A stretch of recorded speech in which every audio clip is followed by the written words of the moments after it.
मूलभूत क्रिया. अपूर्णांक ज्या संख्या पूर्ण एककात व्यक्त करता येत नाहीत त्या संख्यांना अपूर्णांक असे म्हणतात. अपूर्णांकाचे प्रकार. छेदाधिक अपूर्णांक. ज्या अपूर्णांकाचा छेद मोठा असतो त्या अपूर्णांकाला छेदाधिक अपूर्णांक असे म्हणतात. अंशाधिक अपूर्णांक. ज्या अपूर्णांकाचा अंश मोठा असतो त्या अपूर्णांकाला अंशाधिक अपूर्णांक असे म्हणतात. पूर्णांकयुक्त अपूर्णांक. ज्या अपूर्णांकात अपूर्णांकासोबत पूर्णांक देखील असतो त्या अपूर्णांकाला पूर्णांकयुक्त अपूर्णांक असे म्हणतात.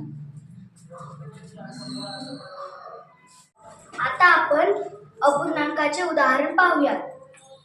4/5, 5/4, 3.1/2, 7.11/19, 9.3/4, 100/99, 88/3, 19/29, 52/3, 11/19, 23/37, 1/2, 4/3, 9/2, 2/9, 7/11, 11/7, 4.2/5. आता आपण हे सर्व उदाहरण या अपूर्णांकांच्या डब्यामध्ये भरूया. पहिला अपूर्णांक 4/5. याचा अंश 4 व छेद 5. छेद मोठा आहे 5 म्हणून हा अपूर्णांक छेदाधिक अपूर्णांक.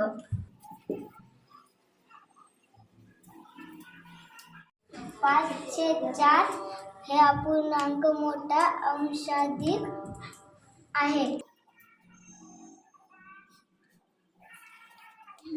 3.1/2 पूर्णांकयुक्त अपूर्णांक.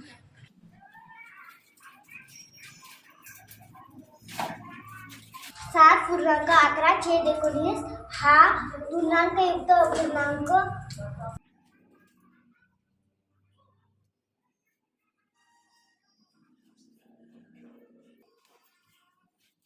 9.3/4 हा पूर्णांकयुक्त अपूर्णांक आहे.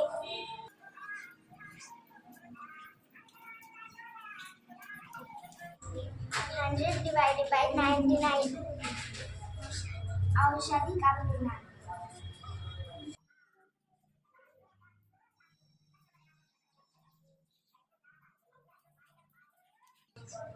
88/3 हा अंशाधिक अपूर्णांक.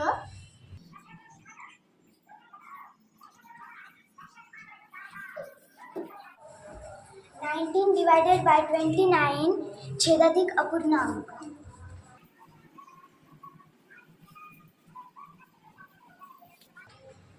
52/3 ह्या अपूर्णांकाचा अंश 52 आहे व छेद 3 आहे तर हे अपूर्णांक अंशाधिक अपूर्णांक आहे.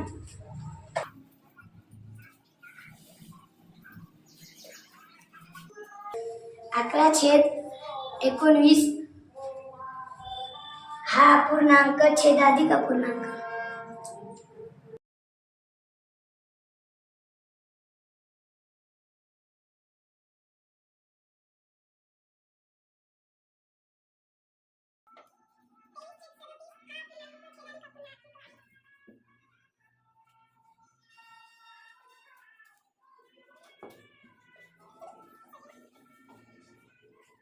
1/2 हा अपूर्णांक छेदाधिक अपूर्णांक.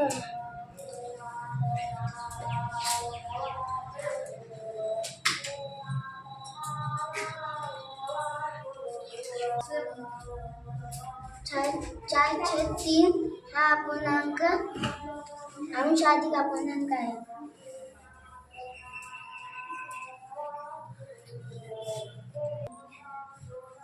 9/2 या पूर्णांकाचा अंश मोठा आहे म्हणून हा अपूर्णांक अंशाधिक अपूर्णांक आहे.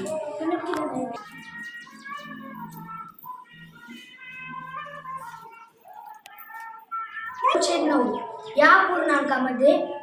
या पूर्णांकाचा छेद मोठा आहे म्हणून हा अपूर्णांक छेदाधिक अपूर्णांक आहे. 7/11 या अपूर्णांकामधला छेद मोठा आहे म्हणून हा अपूर्णांक छेदाधिक अपूर्णांक.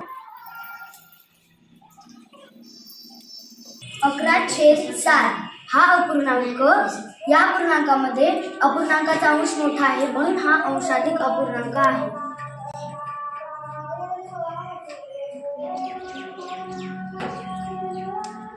4.2/5 हा पूर्णांकयुक्त अपूर्णांक आहे.